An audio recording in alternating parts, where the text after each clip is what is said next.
안녕하세요, 테크여행입니다. 애플의 아이패드는 아이폰 못지않게 많은 사람들의 관심을 받고 있는 제품이죠. 그런 아이패드 라인업 중에서 가장 최상위 모델인 아이패드 프로의 4세대 모델 출시 관련 소식들이 점점 더 수면 위로 올라오고 있습니다. 아이패드 프로는 지난 2018년 10월 아이패드 역사상 가장 큰 외형 변화와 압도적인 성능을 가진 3세대 모델로 돌아오면서 우리들을 놀라게 했습니다. 그런 아이패드 프로가 새로운 4세대 모델에서는 또 어떤 모습과 얼마나 더 강력한 성능으로 우리 앞에 나타날지 정말 기대되는데요. 그래서 오늘은 아이패드 프로 4세대 출시와 관련된 예상 소식들을 먼저 정리해 보도록 하고, 그리고 사실 오늘 영상에서 제가 다루고 싶었던 진짜 주제가 하나 더 있습니다. 그건 올해 애플이 아이패드를 통해 보여준 모습 중 가장 높게 평가하고 싶은 점에 대한 내용인데요. 과연 어떤 내용일지 궁금하시다면 영상을 끝까지 시청해 주시기 바랍니다.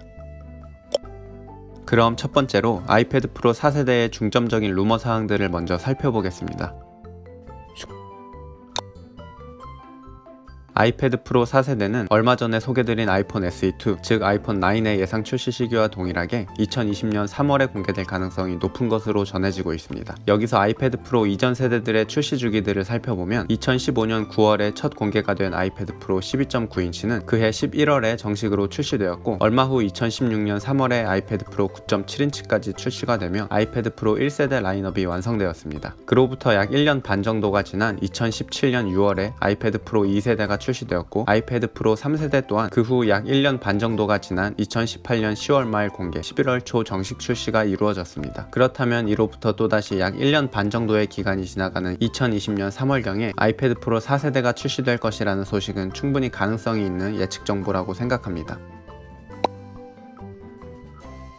아이패드 프로 4세대의 예상 스펙으로는 A13X 바이오닉 칩셋 탑재, TOF 센서가 포함된 후면 트리플 카메라 모듈 탑재, 3세대와 동일한 디자인 유지 등이 현재 거론되고 있습니다. 아이패드 프로 4세대의 가격은 3세대와 동일하게 $799부터 시작할 것으로 예상되지만, 최저 용량은 기존 64기가 옵션이 사라지고 이제는 그나마 시대에 맞게 최소 128기가부터 시작할 가능성도 보여지고 있습니다. 이런 예측 내용들 중 가장 핵심적인 사항은 바로 후면 카메라 모듈의 TOF 센서입니다. TOF는 타임 오브 플라이트의 약자로 피사체 표면에 적외선이 날아가 반사되어 돌아오는 시간 계산을 통해 거리를 감지하는 센서입니다. 따라서 단순히 일반 카메라가 인식하는 2D 평면 형태가 아닌 3D 입체 형태를 인식할 수 있는 카메라 모듈인 것이죠. 개인적으로 이 TOF 센서의 탑재가 아니라면 아이패드 프로 4세대는 출시될 이유가 전혀 없다고 해도 과언이 아니라고 생각합니다. 출시된 지 1년이 훌쩍 넘었지만 아이패드 프로 3세대의 A12X 바이오닉 칩셋은 굳이 지금 업그레이드가 되지 않더라도 포터블 기기에서 아직도 따라올 경쟁자가 전혀 없을 정도로 압도적인 성능을 자랑하고 있고, 태블릿 기기에서 단순히 카메라 수량을 늘리는 것만으로는 프로라는 타이틀까지 달고 있는 아이패드 프로에서 다음 세대 제품이라고 소개되기에는 너무나도 부족하죠. TOF 센서는 현재 테크 시장에서 굉장히 화두가 되고 있는 분야인 AR 분야의 가장 중요한 기술 중 하나이고, AR 기술에 상당히 집중하고 있는 애플이 자사 제품 최초로 TOF 센서를 탑재하는 것은 AR 경험의 최적의 제품인 아이패드 프로에 가장 알맞다고 생각합니다.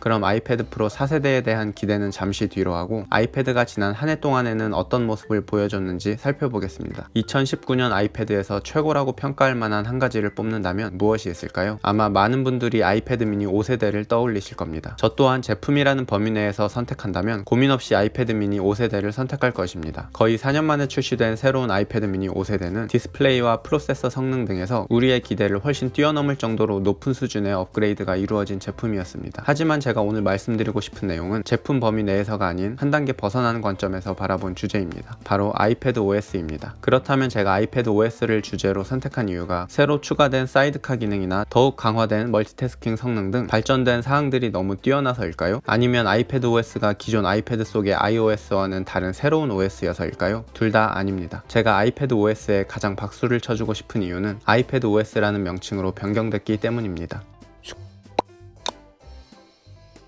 단순히 이름이 바뀐 걸 올 한 해 최고라고 말씀드리는 게 좀 어이없으실 수도 있겠지만, 제가 지금부터 말씀드리는 내용을 들어보신다면 충분히 이해하실 수 있습니다. 그럼 이해하시는데 좀 더 도움이 될 만한 예시를 한 가지 먼저 말씀드리겠습니다. 올해 출시됐던 아이폰 11과 11 프로라는 제품이 만약에 이름만 각각 아이폰 11R과 아이폰 11으로 출시됐다고 가정한다면, 지금 우리가 아이폰 11과 11 프로라는 명칭에서 느끼는 제품의 클래스보다는 확실히 한 단계 떨어지는 느낌을 받게 될 것입니다. 이와 동일한 원리로 생각하면 생각해 보시면 제가 어떤 의미로 아이패드 OS라는 명칭 하나에 이렇게까지 말씀을 드리는 건지 조금은 이해가 되기 시작하셨을 겁니다. 사실 아이패드 OS는 새로운 OS가 아니고 기존과 똑같이 그냥 아이패드용 iOS일 뿐이죠. iOS는 아이폰용과 아이패드용으로 원래 구분되어 분명한 차이가 있었고, 새로운 기능들이 추가되고 편의성이 향상되는 것 또한 원래 iOS가 매해 업그레이드 될 때마다 진행되던 사항입니다. 즉 올해 굳이 아이패드 OS라는 이름 없이 아이패드용 iOS 13이라는 명칭으로 이런저런 기능들이 추가되고 성능이 더 업그레이드 됐다라는 방식으로 진행됐을 수도 있었습니다. 그런데 애플은 아이패드 OS라는 새로운 이름을 들고 나왔고, 소비자 입장에서 새로운 OS가 아니라는 것을 알면서도 단순히 이름만 바뀌었네 라고 느끼는 것이 아닌 새로운 이름을 수긍하기에 전혀 부족함 없는 업그레이드 수준으로 인정할 수 있었으며, 우리가 눈으로 가장 먼저 보는 홈스크린의 새로운 구성을 통해 기존 iOS와는 다르다는 느낌을 시각적으로 확연히 받을 수 있었습니다. 방금 말씀드린 모든 요소들을 애플은 너무나도 조화롭게 이루어냈고, 이는 굉장히 뛰어난 마케팅이었다고 생각합니다. 이 모든 기능과 성능의 업그레이드가 동일하게 이루어지고도 그냥 아이패드용 iOS라는 명칭이 만약 유지되었다면 앞서 말씀드린 아이폰 11의 예시처럼 우리는 아이패드 OS라는 이름이 적용된 지금의 아이패드와는 확실히 다른 느낌으로 아이패드를 바라보았을 것입니다. 이처럼 아이패드 OS 마케팅 전략은 구매를 앞두고 고민을 하거나 망설이는 예비 사용자들은 물론이고 아이패드에 관심이 크지 않았던 소비자들까지도 유입할 수 있는 상당히 큰 효과를 발휘하고 있을 것입니다. 제가 마케팅 분야 종사자는 아니라서 전문적인 지식을 통한 분석과 좀 더 명확한 표현으로 설명드리진 못했지만 오늘 내용의 요점은 충분히 전달되었을 거라고 생각합니다.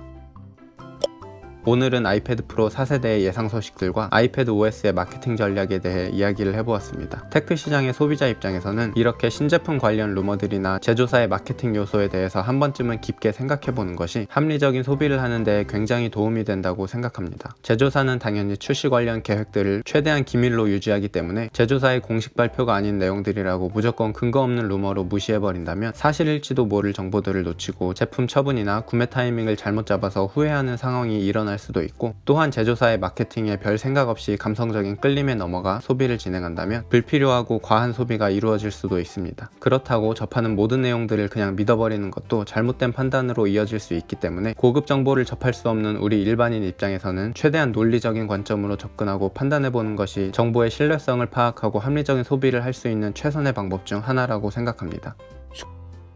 그럼 오늘도 제 영상을 시청해주셔서 정말 감사드리고, 이번 영상이 조금이나마 흥미롭고 유익하셨다면 댓글, 좋아요, 구독을 통한 많은 관심과 응원 부탁드립니다. 그럼 저는 다음 영상으로 돌아오겠습니다. 감사합니다.